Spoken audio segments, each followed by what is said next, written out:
everyday people.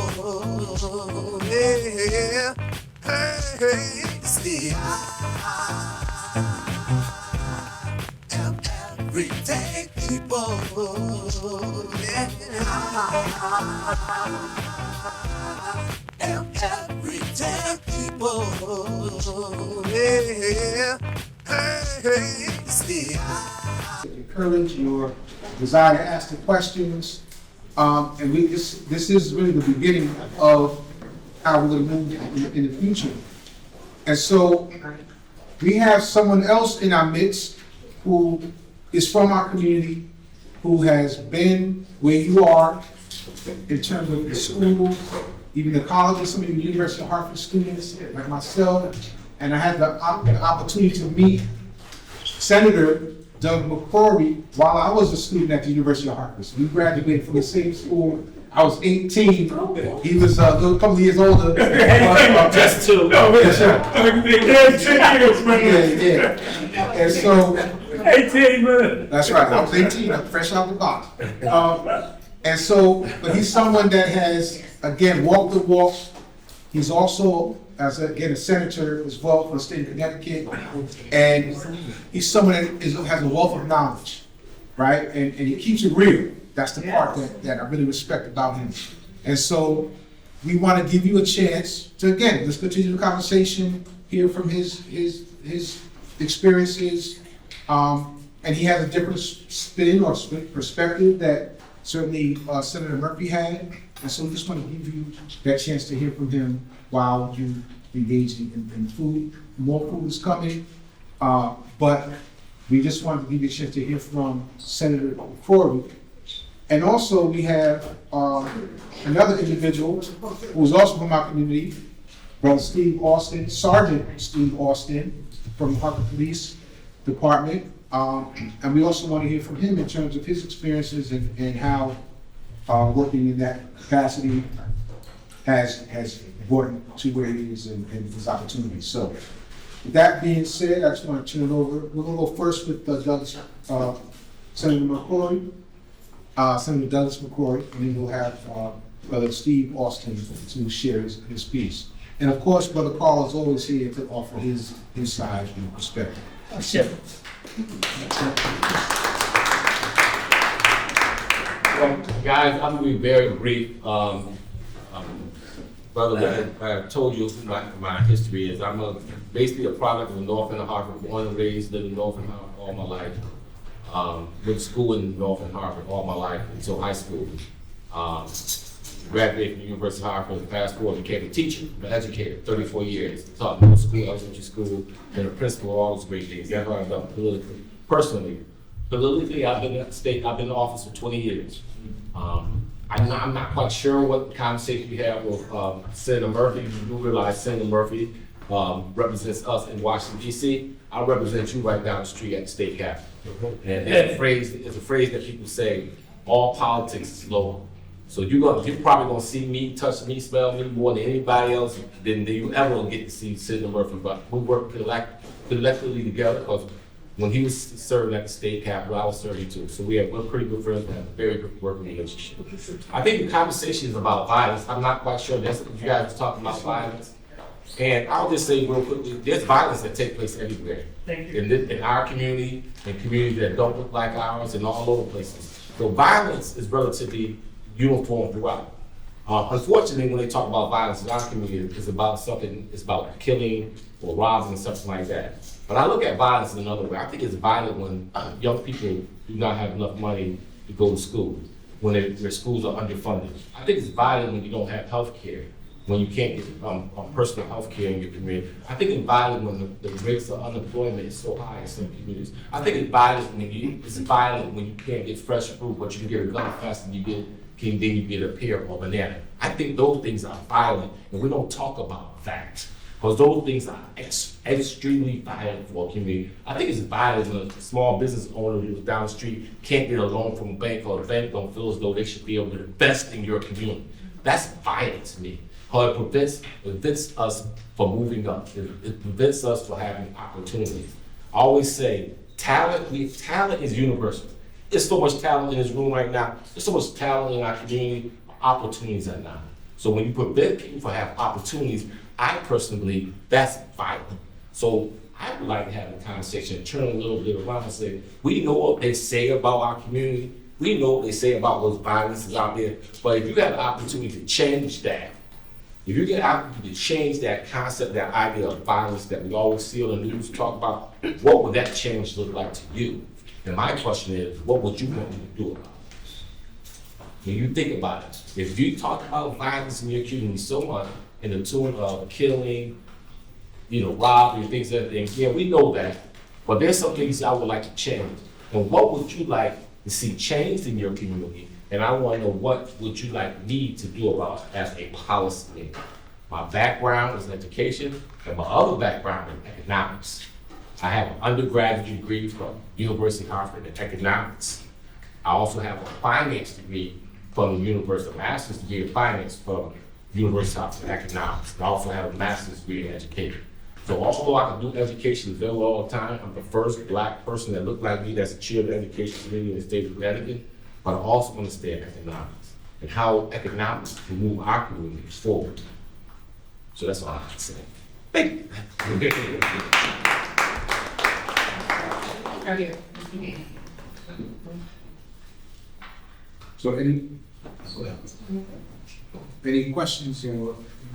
I love to ask questions from young people, because if I was in your seat, I'd be pounding me with questions. Boom, boom, make him answer this, make him answer this. I won't run from him. I'll tell you the truth, and I'll tell you how things get done. Can you tell us more about the Safer Communities Act? I don't know anything about the Safe Communities Act. I don't know if it's a federal law or it's a state law. I'm not quite sure about the Safe Communities Act. I'm not quite sure. It's a federal act that actually Senator Murphy, along with other politicians, is sort of bipartisan. The Republicans and Democrats got together and they created some more stronger language around issues related to gun violence. So the issues of those who domestic violence, they got rid of sort of a loophole where if you are if you're in a domestic violence scenario, you can't get a gun, right? So they created that. There's some more background checks involved and just ways of making sure that individuals can't get weapons as easily as before. Yes, ma'am. Sorry.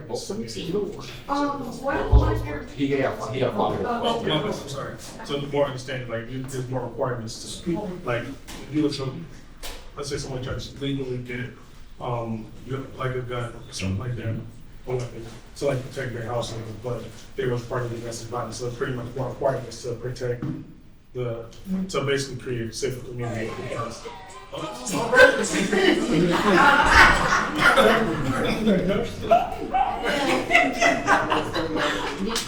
told you I'm just like y'all. Just got a dead. So it was just the requirement. So it's just basically more stricter requirements when we did.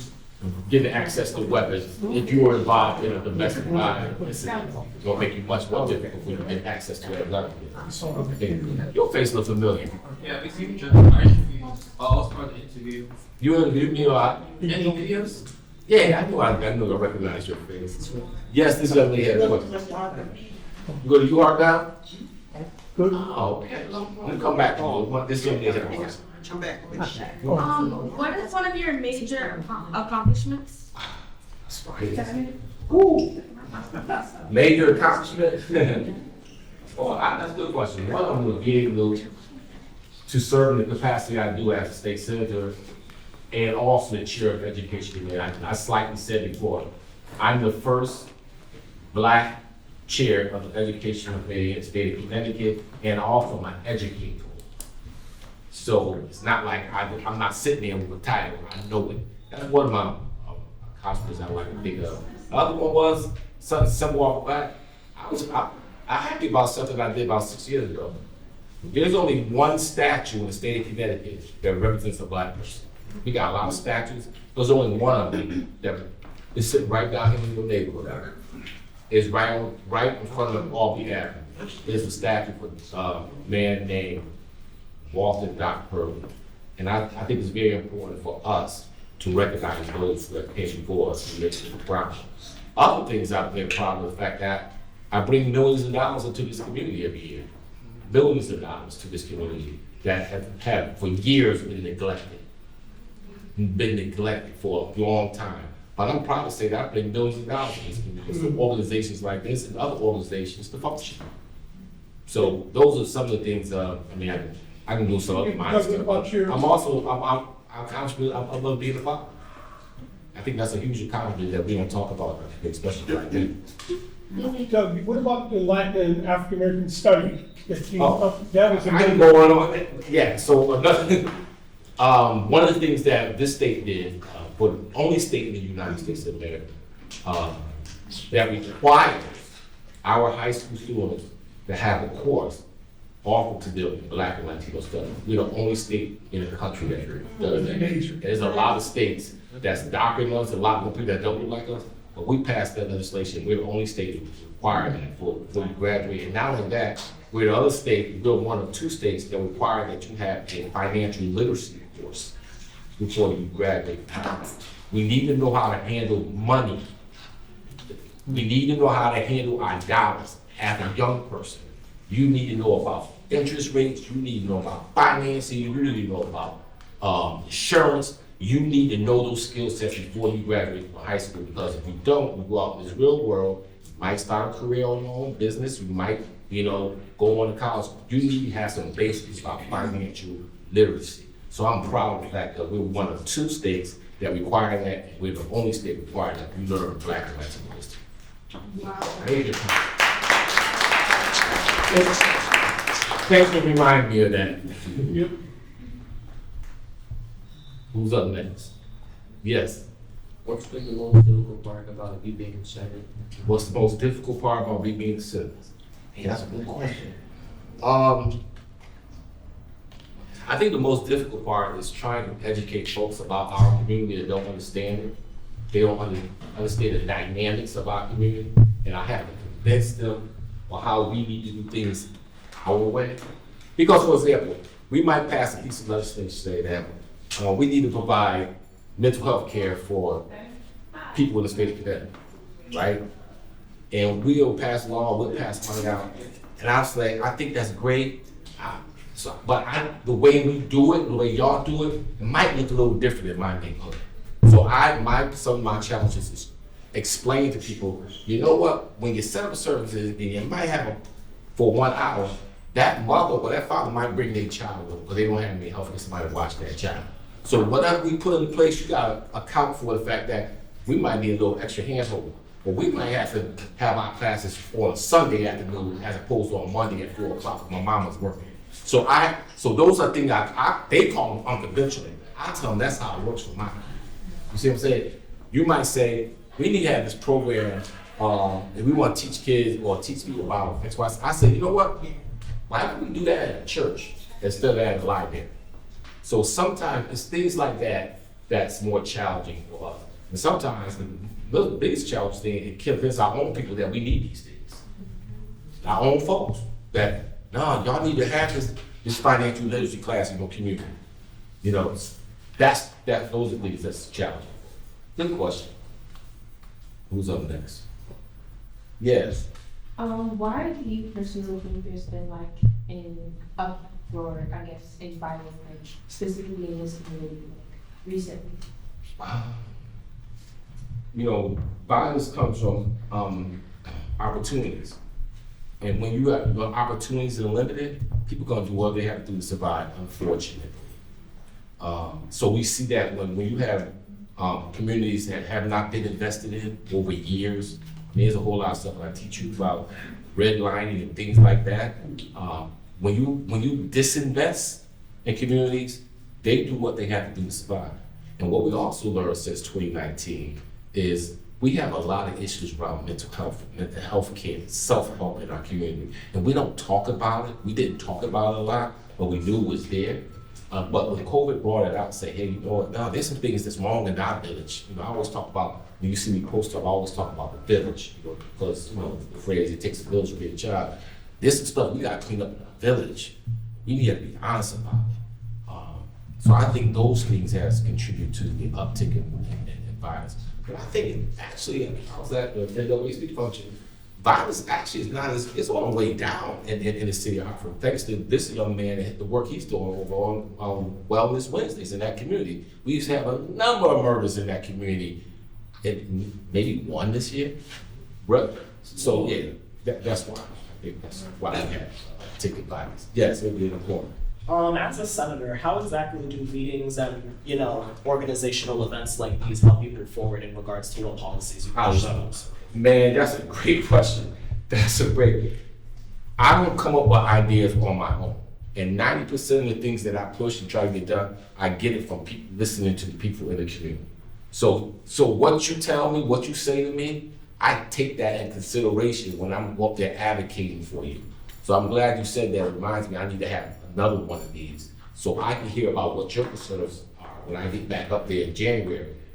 When I go up there and start speaking, I tell people, I'm what they say about me, I'm very unique in the way I operate. The unique thing, I tell the truth the way it needs to be spoken, in a way that you will understand. So I don't believe in ambiguity when I walk out of the room. You know what I'm talking about.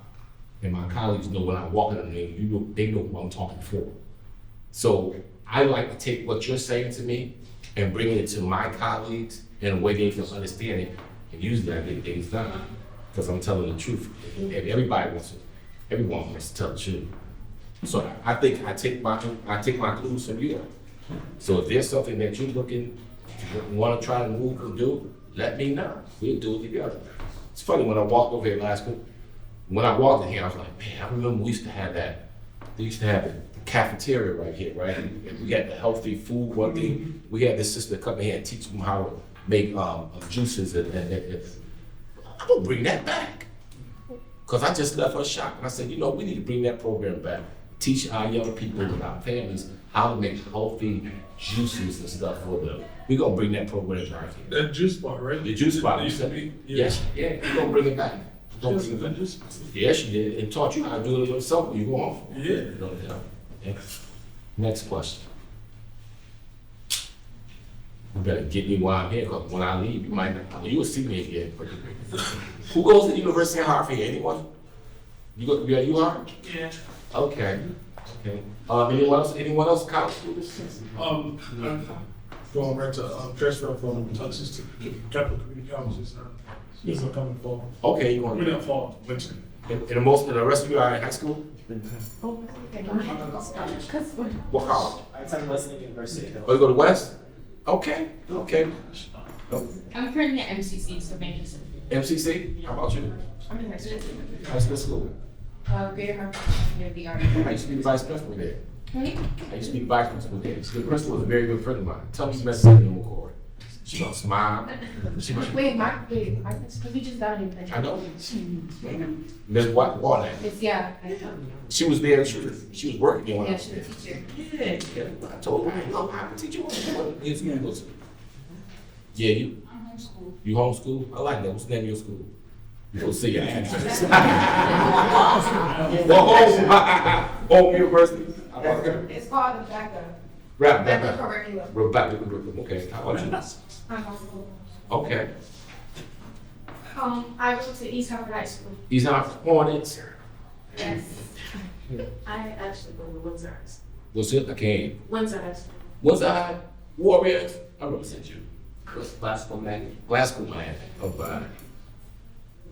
oh, you hard. I also go to class with them. You go to Glasgow man too? And you? I go to Connecticut. I do. IB Academy. Okay, cool. Solid stuff. Any other question for me? Next to you. Well, go ahead. I'm sorry. Say it slow. Do you have any solutions that could be done to kind of like incorporate more transportation for like our community or community school? Because for our community, we struggle with getting to school because we don't have any to take us. Mind you, they're really underfunded. So when we're underfunded, a lot of parents or a lot of like households have to opt in, work one, two jobs or When you're talking about, so you said, first thing you mentioned about transportation. I'm glad you mentioned that. It was, I was so proud of some students, they didn't go to your school, I think they went to University of Hartford Elementary, University of Hartford. These school at University of Hartford, the high school. And they came up and testified last year on the issue of transportation. And they were saying how difficult it was for kids from Hartford to take part in the activity, after school activities, because they was after the school, there's no buses to go home. And they advocated, it was so powerful because they advocated for themselves, but they had their other classmates come up who had cars that went to that school, because that's a magnet school, who had the ability, had access, who had means to drive themselves to school and back. And they said it was so unfair for the kids that live in Hartford. They couldn't participate in after-school activity, i.e. chess club, volleyball, whatever, because they didn't have any transportation. We passed legislation for that particular program to have bus cars, I don't know, bus passes, so they can go to and fro every day to school. That was a policy decision made, because young people like you came up and advocated for us.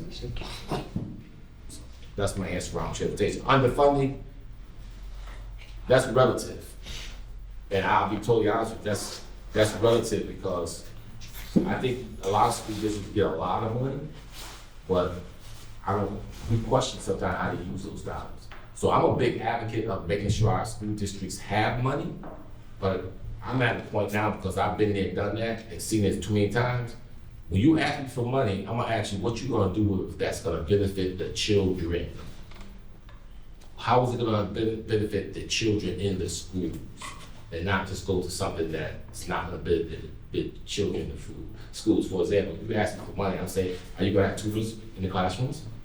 Are you gonna have a mental health clinician in more than one, or even have one in your school?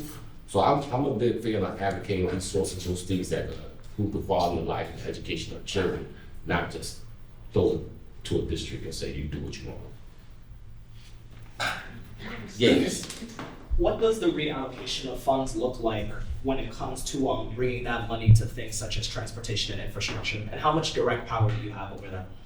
When you say infrastructure and transportation, give me an example. Like buses, or let's say like, besides maybe like buses and other forms of transportation, maybe like how well buildings are upkept, Yep. roads, so on and so forth. How much power do you have? Power is relative, because what we do with things like that, we allocate dollars for, bonding dollars for. So we have to advocate stuff. For example, Connecticut Transit. You see, if people been around Hartford over 15 years ago, you never saw these transit buses that you see going to places like that. That was because people advocated for it. They expanded bus routes. They put more buses on the streets. That's something we can do our transportation bills a piece of legislation. Infrastructure, again, that's somebody who's advocating. So you see a building that you say, man, that building needs to be fixed or something like that. You go to your legislator, i.e. myself, and say, can you find us some resources so we can rehab X, Y, and Z? That I have a lot of influence on that. The last one, for instance, you gonna find now. It was quiet, not in room. Yes. Why should young people participate in the political process now and as adults? Because your life depends on it. I'm totally serious. And I ain't talking about, oh, you should vote because people march and die. All that is real.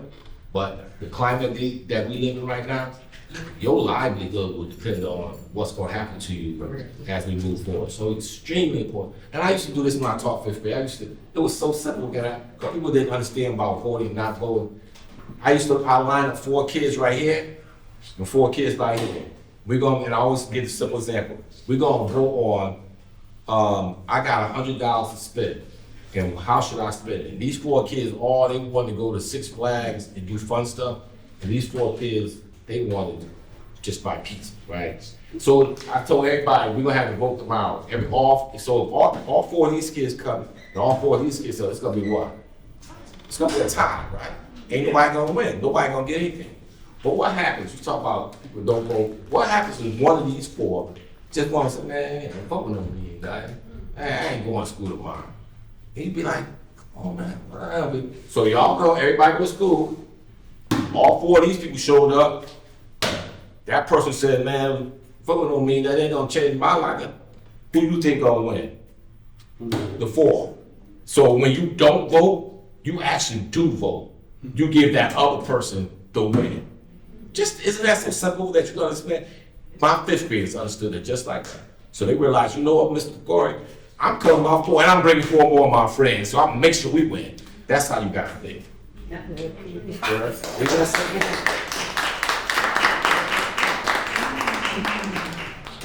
All right, that's a fine. All right, you got one more question. Yeah, my last question would be, when you bring in millions of dollars to the community, are you talking specifically Hartford, like the greater Hartford area? I'm talking specifically Hartford. I represent Hartford, Bloomfield, and Windsor. Okay, perfect. So I advocate for, me being the person I am, the way I operate the state, I advocate for Hartford, Bloomfield, and Windsor. But I'm that black person for every black person in the state of Connecticut. They all come to me. Perfect. Even if I'm representative, I don't get the phone call. Well, the actual question, I mean, I guess more so like the question that I just need that a little bit before, sorry. What would you say, when that money comes in, what do those top 3, like, where do those funds go? Like, what is receiving in the Hartford community the most of that money? Like, maybe not order, but the top 3. Well, you know, so being a chair of education, I advocate the money for education. Right? That's my responsibility as a chair. I got to advocate for resources for the entire state. But when it comes to specifically to Hartford, Bloomfield, Windsor, I make sure those resources, the program, the organizations that do things that uplift our people. For example, they might provide businesses opportunity to open up. They might provide healthcare, underwrite healthcare costs for people in our community. They might underwrite for supplemental programming for an organization like this. Can you get this YMCA some money so they can do some more programs like this? They might be for University of Hartford. I advocate for the University of Hartford. I'm a graduate of the University of Hartford. I give them a grant to run programs like that. So I go for specific thing.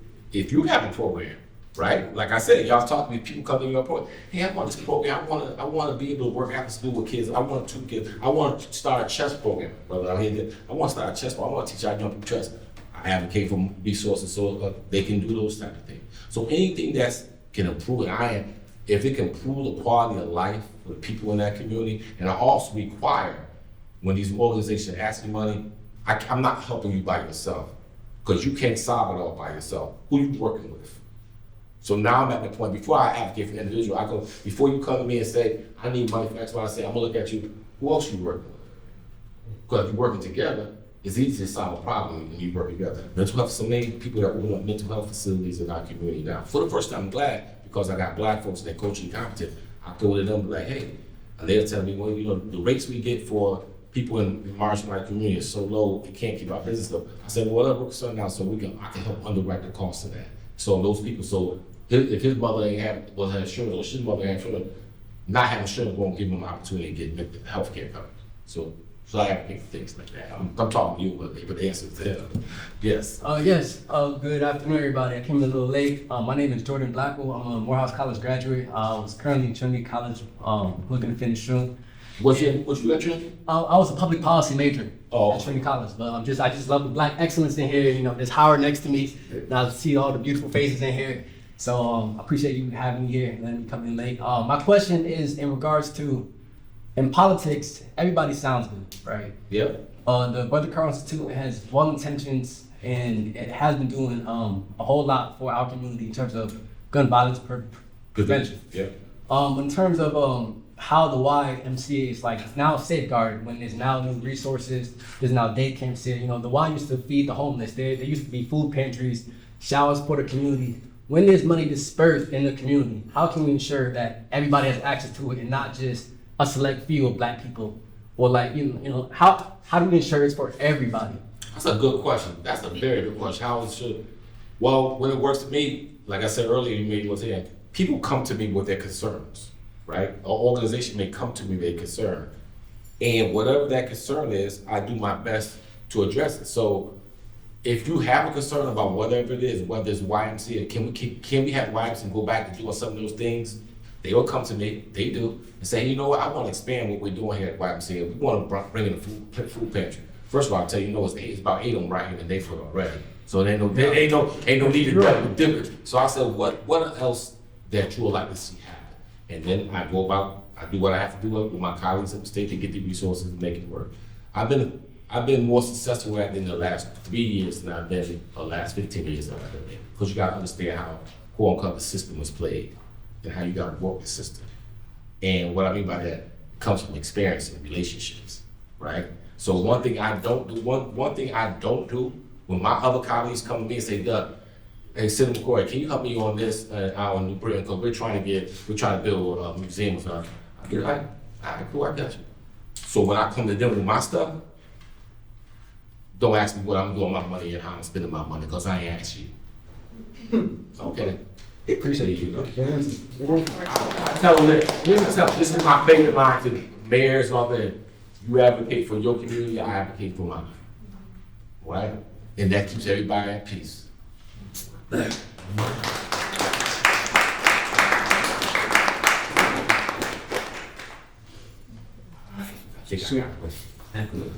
All right, so thank you, brother.